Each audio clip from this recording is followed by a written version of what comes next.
At Thanksgiving, my parents smirked, announcing they were moving into my house. They thought I was trapped, but I had a secret. I calmly told them the price was $1.2 million. The silence that followed was the victory I had waited for. My name is Wendy Peterson, and at 38, I thought I finally understood the cost of peace. But this was the Thanksgiving I finally served my family the one thing they truly deserved: consequences. The air in our old Columbus, Ohio dining room was thick with the scent of roasted turkey and years of unspoken resentment. My father, Richard, tapped his wine glass, a smug smile playing on his lips. "Everyone," he announced, his voice booming with false generosity. "Gloria and I have a wonderful announcement. Wendy has agreed to have us and Stacy move into her beautiful new home in German Village next week.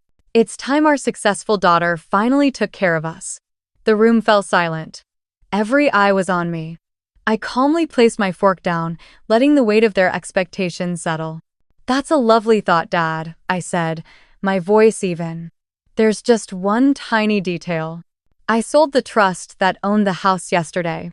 If you want to buy it from the new owners, you'll need to bring them a check for $1.2 million. Good luck with that." Their faces, a gallery of shock and disbelief, were a sight I had waited my whole life to see. They thought they had me cornered, but they had no idea I'd been planning my escape for over a decade. Before I show you how their jaws hit the floor, tell me in the comments, have you ever had to choose between yourself and your family? That silence around the Thanksgiving table was a long time coming. It was forged in the quiet injustices of our modest two-story house, a place that always felt like two separate worlds under one roof. I was the responsible one. Stacy was the celebrated one. While she attended private ballet lessons, her laughter echoing through the halls, I was outside mowing the neighbors' lawns in the humid Ohio summers, saving up every dollar just to buy my own textbooks. She was the creative spirit, her every whim funded as an investment. I was just dependable Wendy, the one who would figure it out. The one who always did. The first major crack in our family's foundation appeared when I was 18, the year my grandfather passed. He was a quiet man, a retired engineer who smelled of sawdust and integrity. Unlike my parents, he never measured my worth in decibels or drama. He saw it in my straighter report cards and the worn-out library books I devoured. He was the only one who seemed to believe I was destined for something more than just being useful. In his will, he left me a specific inheritance: $25,000. The lawyer read the words aloud, clear as day. For my granddaughter, Wendy Peterson, to be used exclusively for her pursuit of higher education at a university of her choosing. It was a lifeline, a tangible piece of his faith in me. But as we drove home from the lawyer's office, I saw my parents exchange a look. I knew all too well. It wasn't pride, it was calculation. That evening, they sat me down in the living room, their voices dripping with a syrupy, rehearsed sincerity. They explained that my grandfather's gift was a wonderful family opportunity. Stacy, they argued, was at a crucial point in her artistic development. This money would be better invested in a summer-long tour of European art museums for her. "She has a real gift, Wendy," my mother said, her hand on my arm. "You just have your grades. Think of what this could do for her future, for the family name." They expected me to nod and acquiesce, to make another sacrifice on the altar of Stacy's potential. But this time, something inside me snapped. For the first time, I looked my parents in the eye and said, no. It was his last wish for me, and I'm going to honor it. The shock on their faces was absolute. I won the battle for the money, thanks in part to my Aunt Betty backing me up, but I had lost something far greater. The last shred of illusion that my parents had my best interests at heart. Armed with my grandfather's legacy and a 4 gigapascals, I did something no one in my family thought possible. I got in. A thick, cream-colored envelope arrived one spring afternoon, bearing the single, life-altering word, Yale. It wasn't just an acceptance letter. It was a golden ticket out of Ohio, a key to a world I had only read about in books. I pictured the ivy-covered walls, the brilliant minds, the future I was building for myself, brick by painstaking brick. That $25,000 from my grandfather was just enough to cover the initial costs my full-ride scholarship wouldn't, a final, loving push toward the life he knew I deserved. For a few perfect weeks, I lived inside that dream. Then, the phone call came. My mother had collapsed. It was a serious health crisis, the kind that comes with a tidal wave of medical bills that our flimsy insurance policy couldn't begin to cover. My father called a family meeting. Stacy, of course, was conveniently finding herself on a trip through Spain and couldn't be reached. So it was just me, sitting at the kitchen table while my father, looking older than I'd ever seen him, laid out the catastrophic numbers. He never explicitly asked me to give up my dream. He didn't have to. He just looked at me, his eyes filled with the silent, heavy expectation I had carried my entire life. I was the responsible one. I was the one who would fix it. A week later, I officially declined my acceptance to Yale. I cashed out my grandfather's fund, not for tuition, but for hospital bills.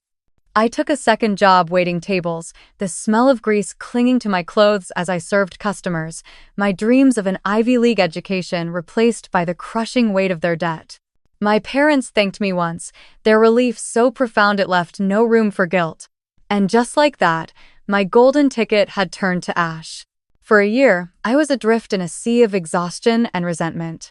I'd work a double shift at the diner, my feet aching, and come home to find my parents back to their old routines. The medical crisis had passed, and with it, any acknowledgement of my sacrifice. The final straw came on a Tuesday night. I was hunched over the kitchen table, trying to study for a community college exam between shifts, when Stacy, back from her European tour, unveiled her latest masterpiece, an abstract painting that, to me, looked like a paint spill. My parents' praise was deafening. They talked about her raw talent, her incredible eye, and how they needed to fund her next creative endeavor. They didn't even glance my way. In that moment, something inside me didn't just crack, it turned to ice. I realized with a chilling clarity that it didn't matter what I gave up. My scholarship, my dreams, my youth, none of it would ever be enough to earn their respect. I would always be the foundation.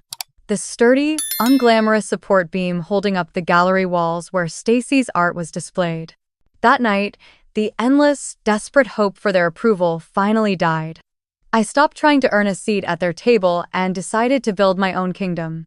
The next day, I enrolled at Ohio State University, not in a passion-fueled major, but in biomedical engineering, something practical, powerful, and entirely mine. Every all-nighter I pulled, every complex equation I solved, was a brick in the wall I was building around my future, a future they would have no part in. My work was no longer for them. It was my escape route.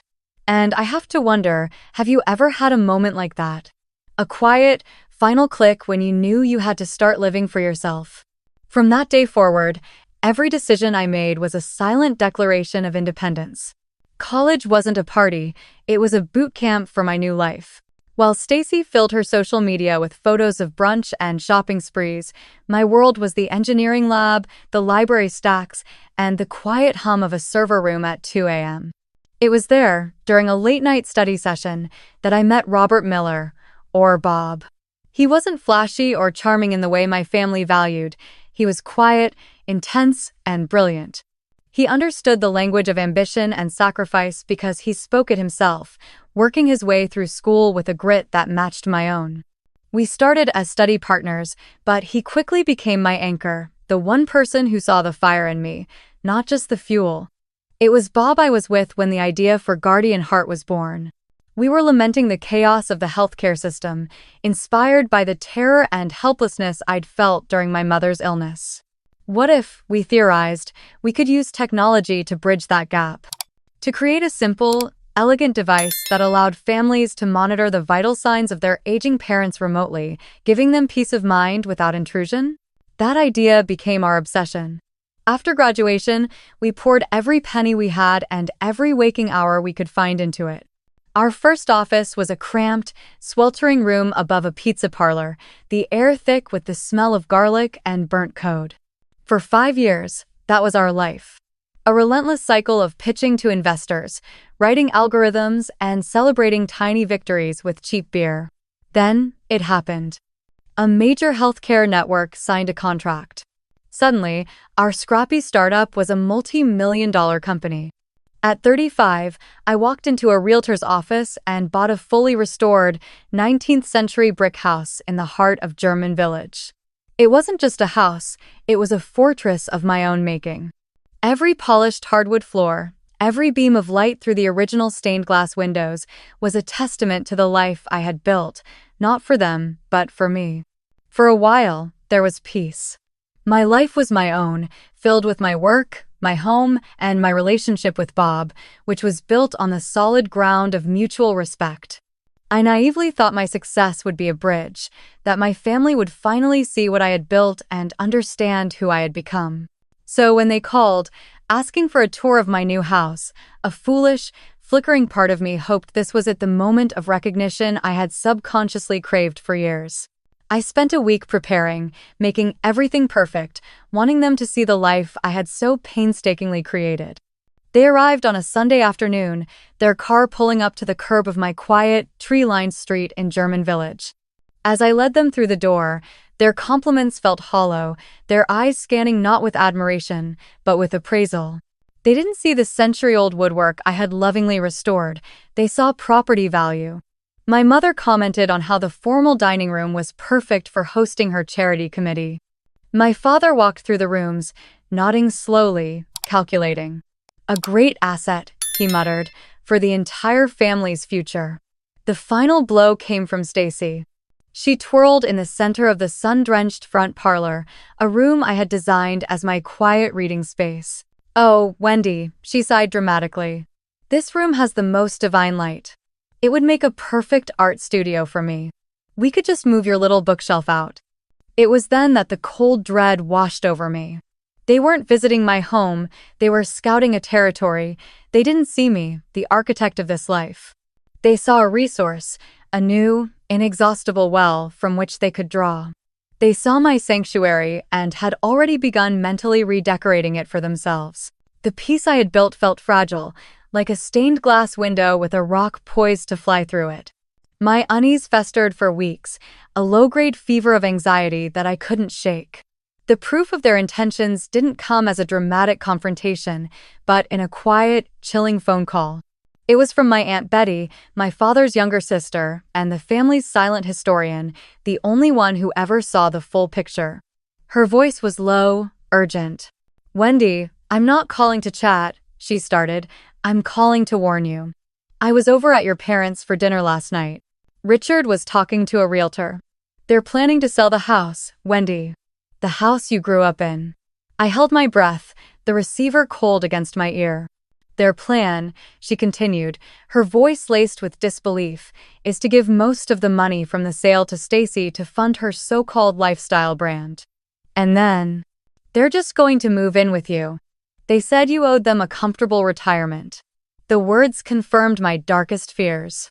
This wasn't just entitlement, it was a premeditated takeover of my life. Still, a part of me needed to hear it for myself. A few days later, I went to their house under the pretense of dropping off some old photo albums. As I was about to leave, I heard my father's voice booming from his den, the door slightly ajar. He was on the phone, laughing. "Oh, we won't need to downsize," he boasted to whomever was on the other end. "We're moving into Wendy's place in German Village. It's the least she can do, honestly. The place is a palace, far too big for just her and her boyfriend. It's only fair that she shares it." I stood frozen in the hallway, the albums feeling heavy as lead in my hands. It wasn't a request. It wasn't a hope. In his mind, my home was already his. My success was his retirement plan. In that moment, I knew I wasn't just facing a conversation. I was facing an invasion, and a simple no was not going to be a strong enough defense. The betrayal burned hot for a moment, a searing wave of pain, but then it cooled into something else, a diamond, hard clarity. They had left me no choice. I wasn't going to have a screaming match or a tearful confrontation. That was their world, their language. I was going to speak the language I had learned in boardrooms and contract negotiations, the language of power and consequences. The next morning, I didn't call my aunt to cry. I called a financial advisor who recommended one of the sharpest estate lawyers in Columbus. I walked into Mr. Gable's office not as a hurt daughter, but as a CEO with a hostile takeover on her hands. I laid out the entire situation, my voice devoid of emotion, presenting the facts as if they belonged to a stranger. He listened patiently, his face unreadable. When I was finished, he didn't offer sympathy. He offered a strategy. "A simple no is a negotiation," he said, his words precise. "You need a fact. An unchangeable, irreversible fact." His plan was brilliant and ruthless. It wasn't just about selling the house. He proposed we create an irrevocable trust, a legal vault that, once its contents were sealed, could not be opened by anyone, not my parents, not their creditors, not even, in some ways, by me. Over the next 2 weeks, I moved with a quiet, calculated speed they would never have suspected I possessed. In total secrecy, I transferred my majority shares in Guardian Heart and the deed to my German village home into the trust. Then, the final move. The trust sold those assets to a private equity firm in a clean, swift transaction. The result was a liquid fund of $1.2 million, sitting untouchable inside a fortress of legal code. Each signature on the thick stacks of paper felt less like a legal formality and more like a line being permanently drawn. They were planning an invasion, but they had no idea I had already moved the very ground they planned to conquer. The confrontation I had been steeling myself for arrived, as I knew it would, on the most American of family holidays. Thanksgiving. The scene was a perfect picture of Midwestern tradition.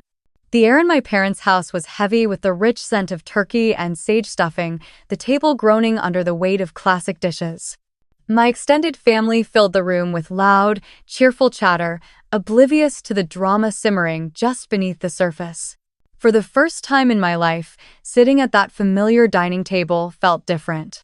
I wasn't the anxious daughter, desperate for a crumb of approval. I was a strategist, watching the opposing players move into position. I watched my mother laugh a little too loudly at one of Stacy's jokes. I saw my father, positioned at the head of the table like a king, beaming with a smug, proprietary pride. They were savoring this moment, the architects of a grand plan about to be revealed. I could feel their announcement hovering in the air, a storm waiting to break. I saw the knowing glances they exchanged over the mashed potatoes, the triumphant little smirks they thought no one noticed. They believed they were about to corner me, to leverage the public setting and the spirit of family to force my hand in front of everyone. They thought I was the same dutiful daughter who had sacrificed her future for them without a fight. As dessert was being served, my father rose, tapping his fork against his crystal wine glass. The room fell into a respectful silence. He cleared his throat, his chest puffed out, every inch the proud patriarch about to bestow his wisdom upon his loving family. "Everyone," he began, his voice filled with a practiced, magnanimous tone that made my skin crawl. "Gloria and I have a wonderful announcement to share about the future of our family." The trap was set. The performance was about to begin. My father beamed, soaking in the silence he mistook for admiration. He gestured toward me with a grandiose sweep of his hand. "It's what families do," he concluded, looking directly at me, expecting a nod, perhaps even a tearful, grateful smile. "It's time our successful daughter finally took care of us." Every eye in the room swiveled to me. The weight of their collective expectation was a physical thing. In the past, it would have crushed me. But now, armed with the knowledge of my own power, it was nothing. I took a slow, deliberate sip of my water, letting the silence stretch until it became uncomfortable. I could see my father's smile begin to twitch at the edges. I placed the glass down gently, the sound echoing in the quiet room. "That's a lovely thought, Dad," I began, my voice as calm and even as a frozen lake. "There's just one tiny detail." I let that hang in the air for a beat before continuing. "I sold the trust that owned the house yesterday." A confused murmur rippled through my relatives. My mother blinked, as if she hadn't heard me correctly. I looked directly at my father, whose face was a mask of confusion. I delivered the final, fatal blow, not with anger, but with the simple, detached clarity of a bank teller stating a balance. If you want to buy it from the new owners, you'll need to bring them a check for $1. $2 million. I then smiled, a small, genuine smile. Good luck with that. The sound of a fork clattering against a porcelain plate was the only noise in the deafening silence that followed. My father's face went from a ruddy, triumphant red to a pale, ashen gray. My mother's perfectly lipsticked mouth hung open. Stacy just stared, her face a perfect portrait of spoiled disbelief. For the first time in my life, I had spoken a truth so absolute, so final, that they had no response. The king had been checkmated in front of his entire court, and he hadn't even realized he was playing a game. After the Thanksgiving disaster, my family didn't retreat. They escalated. Their next attack wasn't at my home, but at the heart of my new life, my career. I was standing on stage at a black tie gala in downtown Columbus, a gleaming crystal award in my hand for Innovator of the Year. The room was filled with the city's brightest minds, my peers, and potential investors. I had just stepped up to the microphone to give my acceptance speech when the ballroom doors burst open. It was them. My father, his face purple with rage. My mother, her expression a twisted mask of sorrow, and Stacy, phone held high, recording everything with a venomous smirk. They looked utterly out of place, a chaotic whirlwind in a sea of professional calm. "She's a monster," my father bellowed, his voice echoing through the silent hall. "She abandoned her family. She's a heartless fraud who built her success on our backs." My mother began to sob loudly, a rehearsed performance of the wronged parent. A wave of shock and hushed whispers spread through the audience. My family's goal was clear: to humiliate me, to shatter the reputation I had spent years building. For a moment, I felt the familiar sting of panic. Then, the ice-cold clarity I'd felt at the kitchen table returned. I let them finish their tirade, the silence in the room growing heavier with every second. Then, I leaned into the microphone, my voice calm and steady. "Ladies and gentlemen," I said, looking out at the stunned faces. "My family has just provided you with a live, unscheduled demonstration of the very reason I created Guardian Heart. To protect our most vulnerable loved ones from undue stress, emotional chaos, and manipulation." I paused, then held up my award. "Thank you for so publicly proving my point, and for showing everyone here tonight exactly why our work is so vital." The room was silent for a breath, and then it erupted in applause. My family stood frozen, utterly defeated as security guards calmly escorted them out. Their weapon of shame had become my shield of honor. The public humiliation at the gala was the beginning of their end. The video Stacy had intended as my takedown went viral in our local community for all the wrong reasons, painting them as grasping, unhinged, and cruel. The wave of sympathy they had tried to build crashed and broke, leaving them isolated on an island of their own making. Friends stopped calling. Invitations to social events dried up. They were no longer the respected Peterson family. They were a cautionary tale whispered about at cocktail parties. But the social consequences were nothing compared to the financial reckoning that followed. My Aunt Betty, who still kept in touch with them out of a sense of familial duty, gave me the updates in quiet, sad phone calls. With their plan to live off me obliterated, they were forced to face the gaping pit of debt they had dug for themselves. The second mortgage they'd taken out to fund Stacy's life, the credit cards maxed out on European trips, and designer clothes, it all came due at once. Within 6 months, the for sale sign went up in front of the house I grew up in. They didn't sell it to upgrade, they sold it to survive, downsizing to a cramped retirement condo on the far side of town. Stacy's world collapsed entirely. Without the bank of mom and dad, her trendy downtown loft was replaced by a tiny one-bedroom apartment above a laundromat. Her dream of being a famous artist evaporated, and she was forced to take a 9-to-5 job as a receptionist. Her once glamorous social media feed became a quiet stream of complaints about her boss and the price of groceries. I felt no satisfaction watching their downfall. There was no sweet taste of revenge. It was just the quiet, inevitable math of consequences. I hadn't destroyed their lives. I had simply stopped financing a fantasy, and reality had come crashing in. They hadn't fallen because I pushed them. They had tumbled into a canyon of their own making. With the chaos finally silenced, my world became quiet. The energy I had once spent navigating my family's emotional minefields was now entirely my own, and I found myself with a surplus of peace and resources I never thought possible. Guardian Heart was flourishing, growing beyond my wildest dreams, but I felt a new calling begin to stir. Financial success was the armor I had needed to protect myself, but I knew it couldn't be the core of my new life. One evening, while looking through old boxes, I found it, my faded, creased acceptance letter from Yale. I felt the ghost of that long-ago heartbreak, the dream that had been stolen. But this time, the pain was different. It was no longer a wound, it was a signpost. I realized I was in a unique position to do for someone else what no one had been able to do for me. 2 months later, I stood at a podium at Ohio State, my alma mater, to announce the launch of the Phoenix Fund.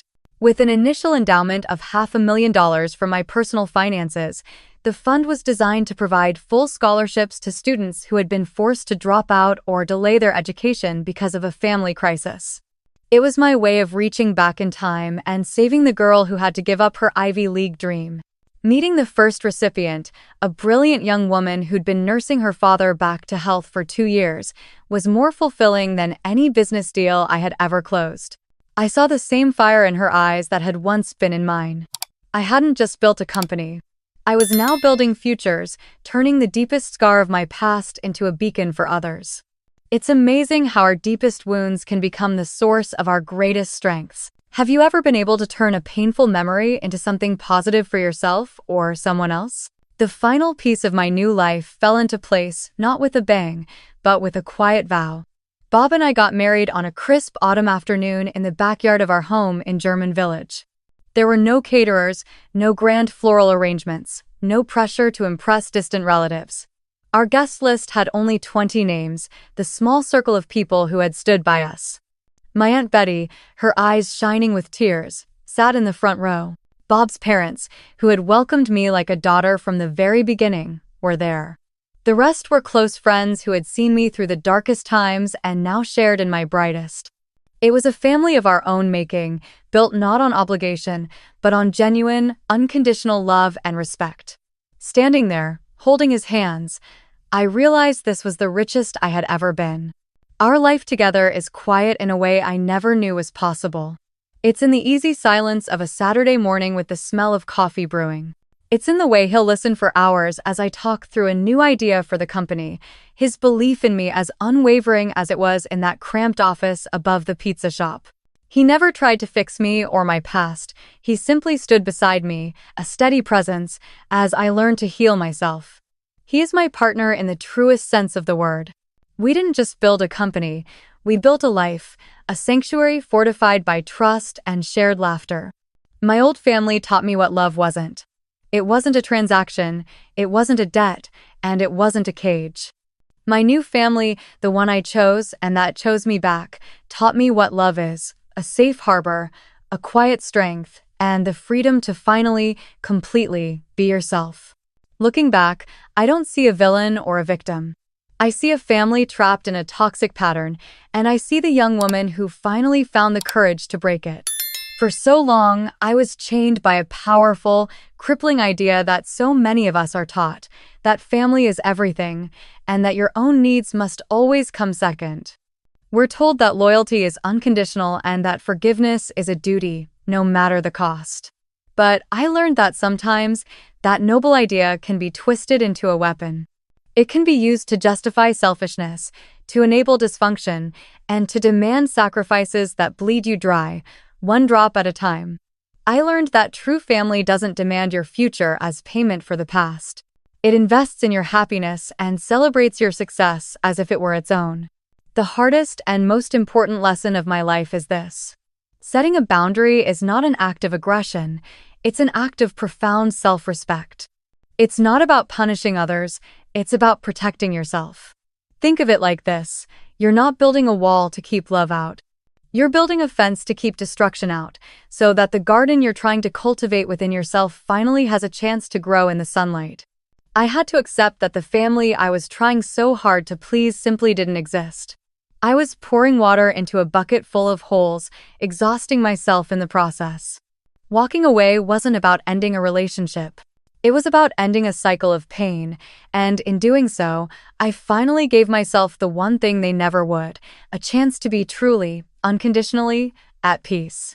And so, that's where my story ends, or rather, where my real life began. It's a strange thing to look back on a life that feels like it belonged to someone else. I sometimes think about my parents and Stacy, and I don't feel anger anymore, just a profound and quiet sadness for what could have been.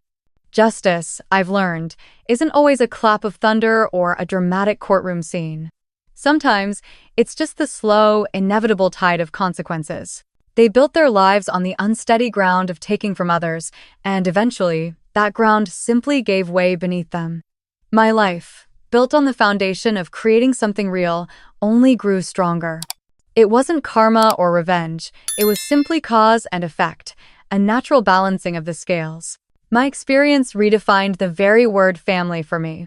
It's not just about the blood you share, but about the respect you give, the support you offer, and the peace you bring to each other's lives.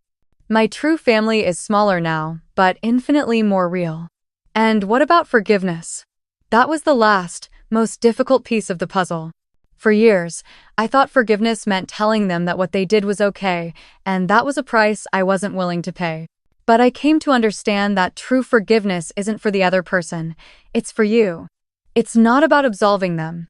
It's about releasing yourself from the heavy burden of their story. Forgiveness, for me, was finally letting go of the hope that they could ever be different. It was accepting the past for what it was and refusing to let it poison my future. It was the final boundary I had to draw, not on a legal document, but on my own heart. If this story resonated with you in any way, I'd be honored if you would subscribe and become a part of our community here. Thank you so much for listening.